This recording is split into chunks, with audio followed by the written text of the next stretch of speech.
오늘 그 조사 3구역 동지들과 차량 시위를 하면서 30여 년 전에 생각이 주파전처럼 떠올라요. 아, 이게 나라가 민주화되고 산업화되고 발전이 됐다고 그러면서 한 구석에 부동산 문제로 떼돈을 버는 세력들이 있고, 그러한 자들이 제일 야당의 대표가 되고, 이런 세상이다 보니까 철거비는 눈에 보이지도 않는 거예요. 안타까운 현실입니다.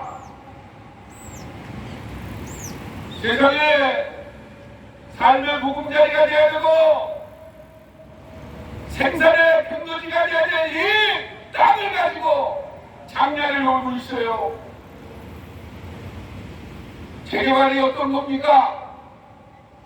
그곳에 살고 있는 주민들이 더불어 모두가 다 잘 되는 그러한 개발이 돼야 돼요.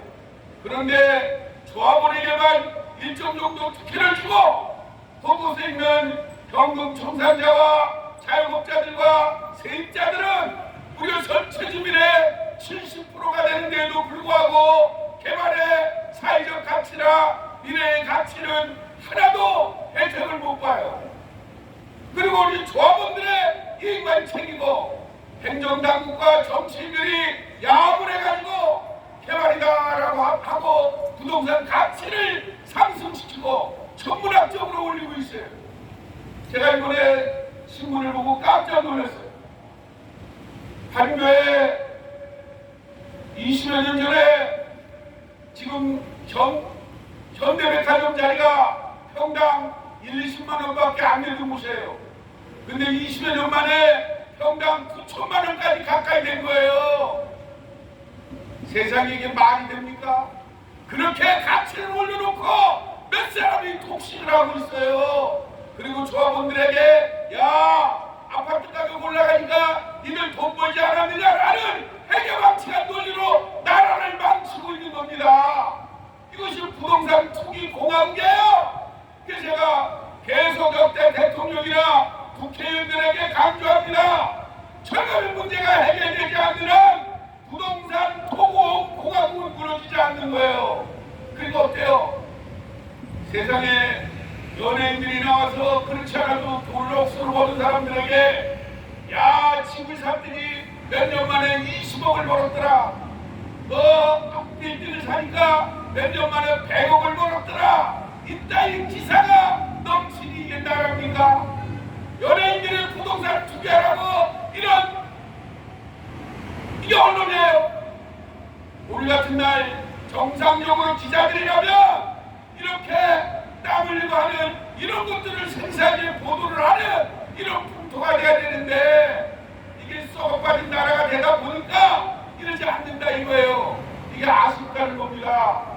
오늘 우리는 전처럼 2, 4분기 5개 지역에 연대 수면 집회를 하면서 두 번째 소사대책위원회의 이주대책과 생계대책을 위해서 합심해서 이 자리에 우리가 외치고 2시간 동안 차량 시위를 하다가 왔습니다. 저희가 이번 달에 또 하고 대체리수를 배린 다음 현재까지 다양한 방법으로 부천시장과 부천시에게 압력을 가할 거예요.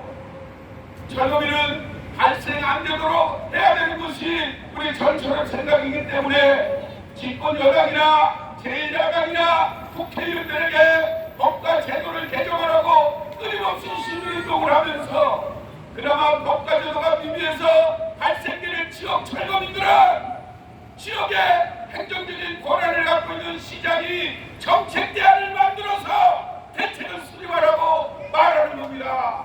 시장이 무슨 힘이 있겠어요? 그래서 법을 바꾸라는 게 아니에요. 그러나 전처럼 31년의 역사 속에서 2006시 개발 지역의 주민들에게 대책을 수립할 때 바로 행정 권한을 갖고 있는 시장, 구청장이 나섰던 겁니다. 최근에도 성남시장 같은 경우는 나서서 문제에 적극적으로 나서고 있는 거예요. 저희가 오늘 소사상 대책을 위해서 부천시에 나와서 이렇게 말하는 것도 그런 이유입니다. 부천시장은 소사상 철거민들의 그러한 소중한 생존권,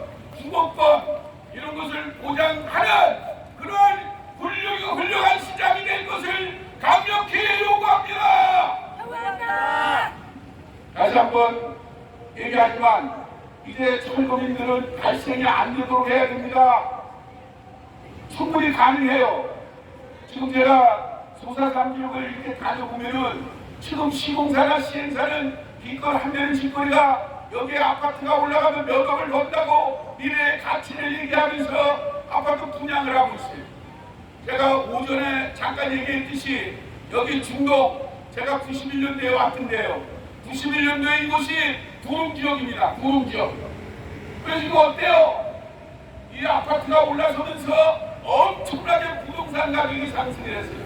제가 90년도에 구속이 돼 있을 때 시간이 많이 남아서 경실련 자료를 보니까 대학생이 대학을 졸업하고 20여 평짜리 아파트 한 채 살 때 그때 20, 30년이 걸린대요. 최근에 자료를 보니까 70년이 걸린다네. 70년! 그러니까 빈부격차가 늘어나는 거 아니에요?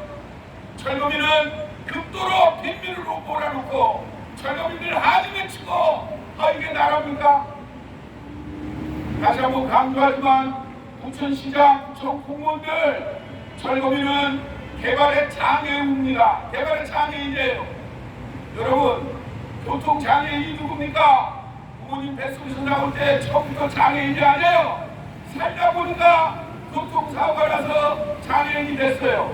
그렇다면은 일반인들이 생업에 지장 없도록 그런 분들이 잘 살 수 있도록 만들어주는 게 우리 사회 아닙니까?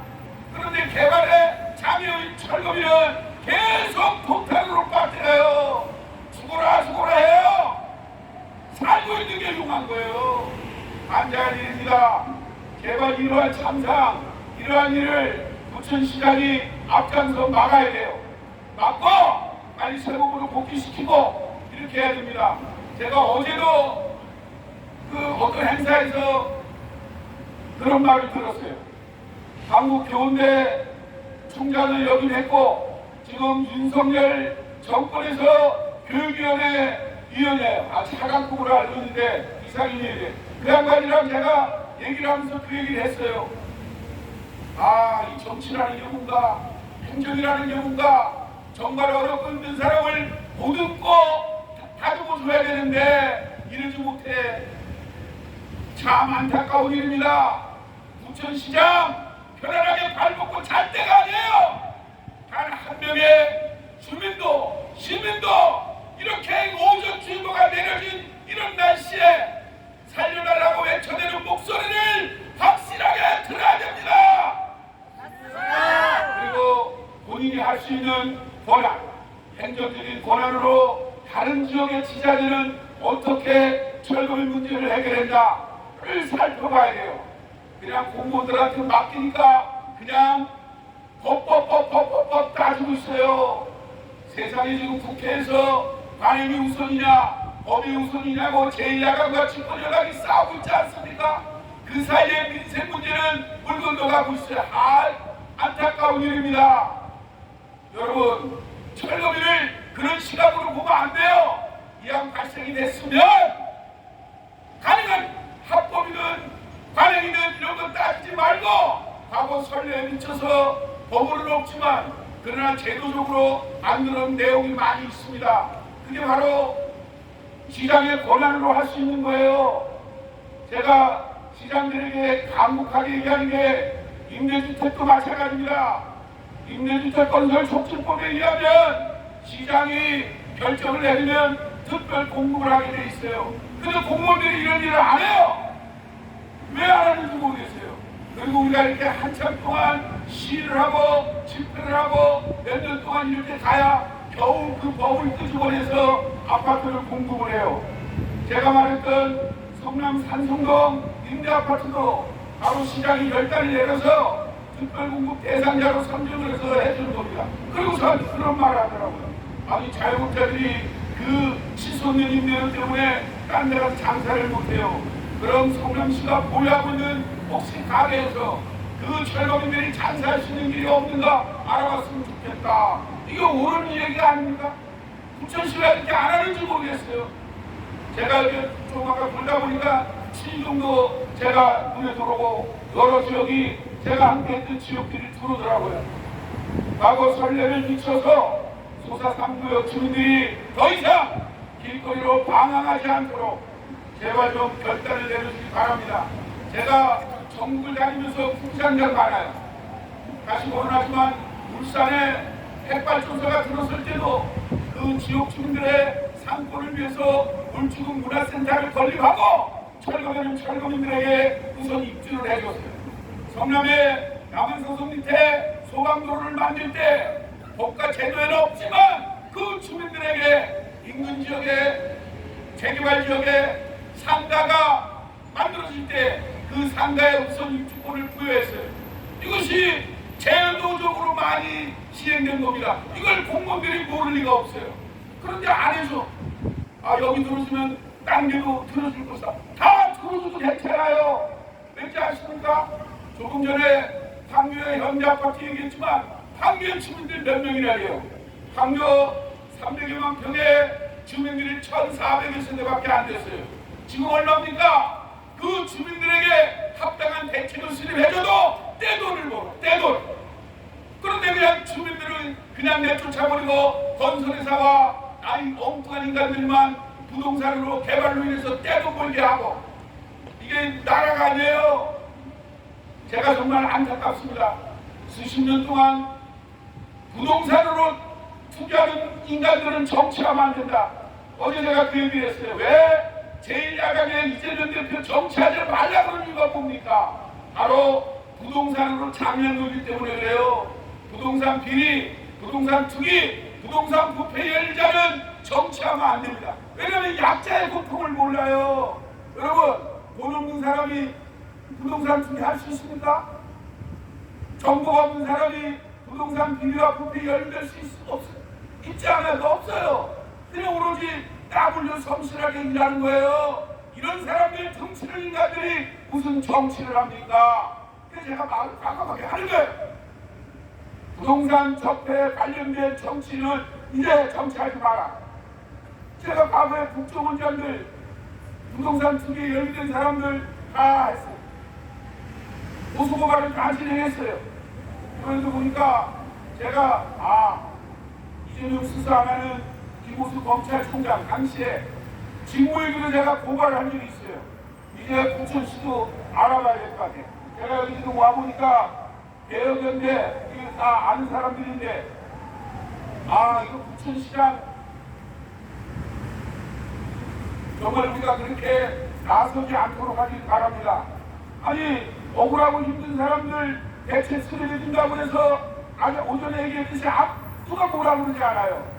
여야 정치인들도 좋아할 거예요. 이 사람들이 나서지만 않을 뿐이지 저 철거민들 빨리 해결했으면 좋겠다. 빨리 해결해야 하려면 지금 나서야 됩니다. 그리고 다른 지역의 지자체가 어떻게 해결했는지를 한번 파악을 해보면 돼요. 제가 거듭 얘기하지만 임대주택 건설 촉진법에 시장이 결단을 내리면 공급하게 돼 있어요. 공짜로 주는 것도 아니에요. 보증금 내고 임대를 다 내요. 우선 입주권만 주는 거예요. 사실은 임대아파트는 집 없는 모든 국민들에게 제공해야 되는 게 국가의 복지정책이에요. 그런데 전체 국민들에게 다 줄 예산이 없으니까 그 개발지역에 내쫓기는 주거세입자들에게 먼저 제공하라는 것 뿐이에요. 정책의 우선순위를 두라는 건데 이게 잘못된 겁니까? 부천시 공무원들 제발 정신 차려서 한번 눈여겨보기 바래요. 임대주택 제공하고 그리고 지금 여기 보니까 안채는 다르지만 대체상가 보장하라고 해서 써있네요. 이거 과거 개발지역에는 다 대체상가 임시주단지 다 해준 거예요. 제가 여러분 부천에 나왔습니다. 오강동 그게 바로 89년도 상계동 철거민들이 철거될 때 서울 지역에 없어. 명동 성당에서 저희가 머리 두드리고 시위를 했어요. 그랬더니 외국인들이 명동 성당에 많이 오니까 이거 국가적인 수치나 저거 해결하자. 그래서 성금을 모아가지고 땅을 사준 데가 부천의 고강동이에요. 그래서 지금은 그게 다 집을 지고 빌딩이 다 떨어졌더라고요. 이런 훌륭한 전통이 있는 데가 바로 부천시예요. 다 잊어버렸어 그거를. 아니 그렇게 도와주면 그분들이 대한민국 국민이다 자랑스러운 부천시입니다 이러면서 성실히 일할 거 아닙니까? 제가 이런 운동을 시작할 때 산업의 사회주의 노동자연맹인 조국 이런 사람들이랑 사상 논쟁을 한 적이 있어요. 90년도 91년도 얘기입니다. 저는 철거민을 계급적 관점으로 보는 게 아니에요. 국가제도만 보완하면 철거민 문제를 해결할 수 있다. 아니 그랬더니 이념운동하는 것들이 우리 뒤통수를 왕창 쳤어요. 정보과에서 정보 기능을 발휘하지 않고 그놈이다. 철거민은 사회 불안을 조성하는 세력이다라고 매도해가지고 엄청난 탄압을 받았는데 저희는 시민운동을 하니까 이어지지는 않은 거예요. 그러나 계급운동을 하는 애들은 사회주의 국가를 이루기 위해서 이념적으로 성장해갖고 지금 아니 말이 됩니까? 실형을 선고받은 사람이 당을 만들어가지고 국회의원 12명이 국회로 들어갔는데 이게 나라예요? 어이가 없습니다. 진짜 어이가 없어요. 부천시장은 초록이 동생이라고 민주당 소속이고 비슷한 정당이라고 해서 오염병 넘어가면 안 됩니다. 역사가 심판할 거예요. 그러니까 하루속히 인생 문제인 철거민들 그 사회적 가치를 인정하고 생존권을 인정해서 정책 대안을 만들어 주기를 다시 한번 간절히 요구하면서 우리 그 대막 집회 마지막 발언 마치겠습니다. 여러분 힘내시고 구원 보내시겠습니다. 소사주민 총장별로 생존권을 쟁취하자. 쟁취하자.